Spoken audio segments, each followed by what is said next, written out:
ESB news, सच्चाई के साथ।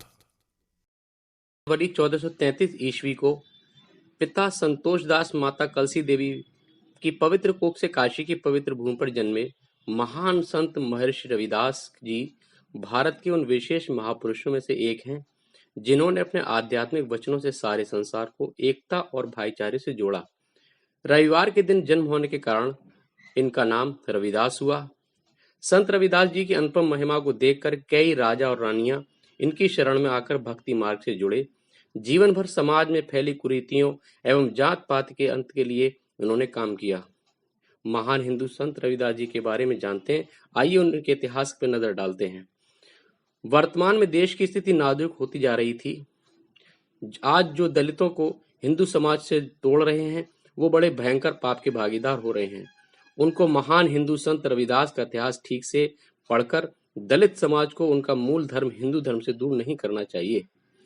भारत के महान संत रविदास का जन्म 1376 ईस्वी में माघ की पूर्णिमा को हुआ था। गुरु रविदास जी का जन्म काशी में चर्मकार कुल में हुआ था।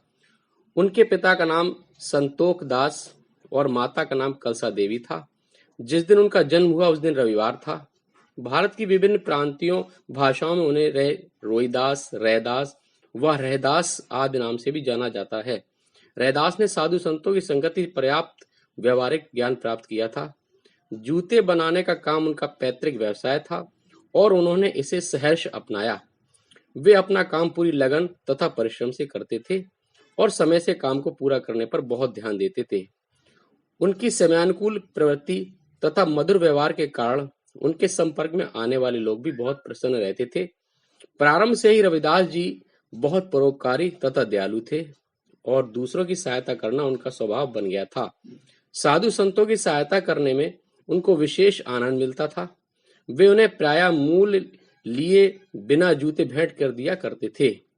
9 वर्ष की नन्ही उम्र में ही परमात्मा की भक्ति का इतना गहरा रंग चढ़ा कि उनके माता पिता भी चिंतित हो उठे। उन्होंने उनका मन संसार की ओर आकृष्ट करने के लिए उनकी शादी करा दी और उन्हें बिना कुछ धन दिए ही परिवार से अलग कर दिया। फिर भी रविदास जी अपने पद से विचलित नहीं हुए। संत रविदास जी पड़ोस में ही अपने लिए एक अलग झोपड़ी बनाकर तत्परता से अपने व्यवसाय का काम करते थे और शेष समय ईश्वर भजन तथा साधु संतों के सत्संग में व्यतीत करते थे। संत रविदास जी ने अपनी वाणी के माध्यम से आध्यात्मिक, बौद्धिक व सामाजिक क्रांति का सफल नेतृत्व किया। उनकी वाणी में निर्गुण तत्व व मौलिक व प्रभावशाली निरूपण मिलता था। उनका जन्म ऐसे समय में हुआ था जब भारत में मुगलों का शासन था। चारों ओर गरीबी, भ्रष्टाचार व अशिक्षा का बोलबाला था। युग प्रवर्तक स्वामी रामानंद उस काल में काशी में पंचगंगा घाट में रहते थे। वे सभी को अपना शिष्य बनाते थे। रविदास ने उन्हीं को अपना गुरु बना लिया। स्वामी रामानंद ने उन्हें राम भजन की आज्ञा दी व गुरु मंत्र दिया, रामाय नमः। गुरु जी के सानिध्य में ही उन्होंने योग साधना और ईश्वरीय साक्षात्कार प्राप्त किया। उन्होंने वेद, पुराण आदि का समस्त ज्ञान प्राप्त कर लिया। कहा जाता है कि भक्त रविदास का उद्धार करने के लिए भगवान स्वयं साधु वेश में उनकी झोपड़ी में आए, लेकिन उन्होंने उनके द्वारा दिए गए पारस पत्थर को स्वीकार नहीं किया। एक बार एक पर्व के अवसर पर पड़ोस के लोग गंगा स्नान के लिए जा रहे थे। रविदास के शिष्यों में से एक ने उनसे भी चलने का आग्रह किया तो वे बोले, गंगा स्नान के लिए मैं अवश्य चलता, किंतु एक व्यक्ति को जूते बनाकर आज ही देने हैं। मैंने वचन दे रखा है। यदि मैं उसे आज जूते नहीं दे सका तो वचन भंग होगा। गंगा स्नान के लिए जाने पर मन यहाँ लगा रहेगा तो पुण्य कैसे प्राप्त होगा। मन जो काम करने के लिए अंतःकरण से तैयार हो वही काम करना उचित है। मन सही है तो इसे कठौते के जल में ही गंगा का स्नान का पुण्य प्राप्त हो सकता है। कहा जाता है कि इस प्रकार के व्यवहार के बाद से ही कहावत प्रचलित हो गई कि मन चंगा तो कठौती में गंगा। संत रविदास जी की महानता और भक्ति भावना की शक्ति के प्रमाण इनके जीवन के अनेक घटनाओं से मिलते हैं, जिसके कारण उस समय का सबसे शक्तिशाली राजा मुगल साम्राज्य बाबर भी संत रविदास जी के नतमस्तक था।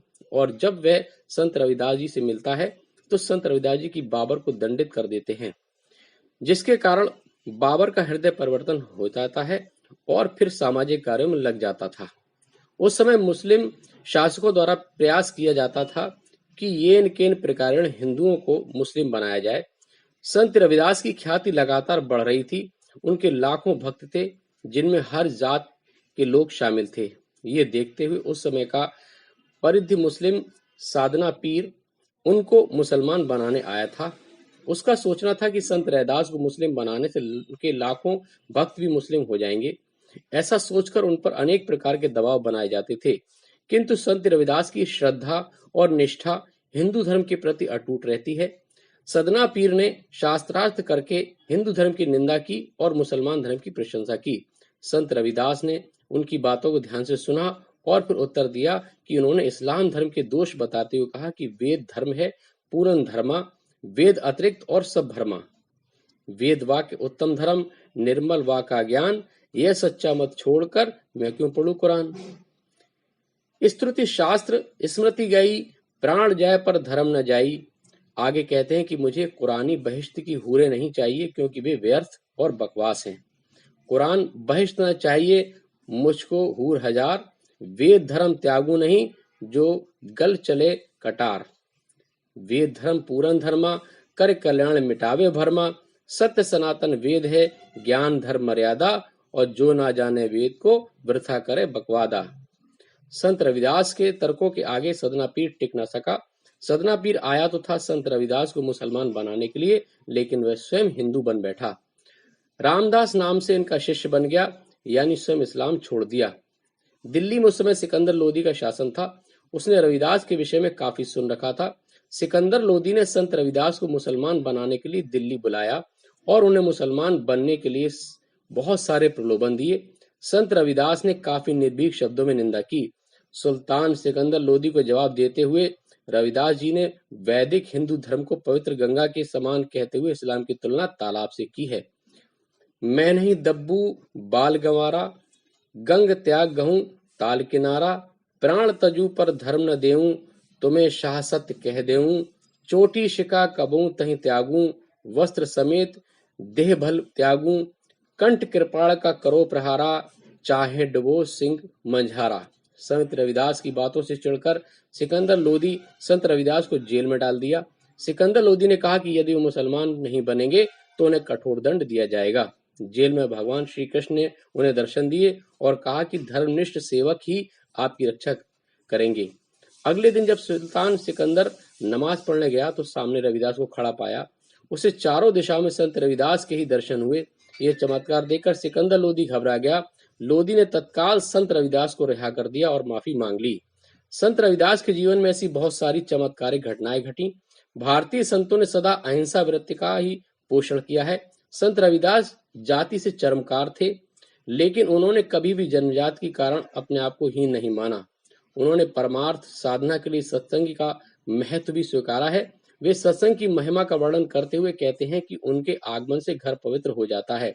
उन्होंने श्रम व कार्य के प्रति अपनी निष्ठा व्यक्त की तथा कहा कि अपने जीविका कर्म के प्रति हीनता का मन भाव नहीं लाना चाहिए। उनके अनुसार श्रम ईश्वर के समान ही पूजनीय है। संत रविदास ने अपने जीवन के अंतिम वर्षों में भारत भ्रमण किया, समाज के उत्थान की नई दिशा दी। संत रविदास सांप्रदायिकता पर भी चोट करते हैं। उनका मत है कि सारा मानव वंश एक ही प्राण तत्व से जीवंत है। वे सामाजिक समरसता के प्रतीक महान संत थे। वे मदिरापान तथा नशे आदि के घोर विरोधी थे तथा इस पर उपदेश भी दिए हैं। चित्तौड़ के राणा सांगा की पत्नी झाली रानी उनकी शिष्य बनी। वहीं चित्तौड़ में संत रविदास की छतरी बनी हुई। मानता है कि वे वहीं से स्वर्गारोहण कर गए। समाज में सभी स्तर पर उन्हें सम्मान मिला। वे महान संत कबीर के गुरु भाई तथा मीरा के गुरु थे। श्री गुरु ग्रंथ साहब ने उनके पदों का समायोजन किया गया है। आज के सामाजिक वातावरण में समरसता का संदेश देने के लिए संत रविदास का जीवन आज भी प्रेरक है। एक बार गंगा तट पर संत रविदास जी राम नाम द्वारा भव सागर से पार हो जाने का उपदेश दे रहे थे। कुछ ईर्ष्यालु व्यक्तियों ने उनका अपमान करते हुए बीच में ही टोकर कहा, महाराज भव सागर से पार होने की बात तो दूर रही, इससे जरा एक पत्थर तो नदी में तय कर दिखाओ, आपकी बात की सच्चाई हम तभी मानेंगे। रविदास जी ने एक पत्थर की शिला उठाई और उस पर राम लिखकर उसे नदी में छोड़ दिया। लोगों ने आश्चर्यचकित होकर देखा कि सचमुच ही शिला जल के ऊपर तैर रही थी। परमात्मा तत्व में सदा एक रूप रहने वाले तत्पुरुष चमत्कार करते नहीं बल्कि इनके द्वारा घटित हो जाते हैं। उनके लिए तो सब खेल मात्र है। संत रविदास जी और कबीरदास ने उनके ध्रुव, प्रहलाद, सुखदेव जैसे उच्च कोट के भक्तों से गिनाते हुए उन्हीं की भांति प्रभु प्रेम सुधारण का पाल करने वाले बताया।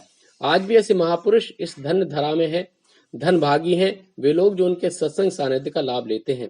राष्ट्र को तोड़ने के लिए हिंदू समाज से दलित समाज को अलग करने के लिए राष्ट्र विरोधी ताकतों द्वारा उकसाया जा रहा है। उनके लिए संत रविदास का प्रसंग प्रेरणा स्रोत है। सभी हिंदू सावधान रहें कि कोई भी जाति पात में तोड़ता हो तो उसको संत रविदास का जीवन चरित्र देखकर समझना चाहिए, जिससे भारत की अखंडता एक बनी रहे। संसार में भक्ति और ज्ञान का प्रसार कर सामाजिक समरसता का कार्य करने वाले संत शिरोमणि महर्षि रविदास जी के जन्मदिन पर उन्हें शत शत नमन।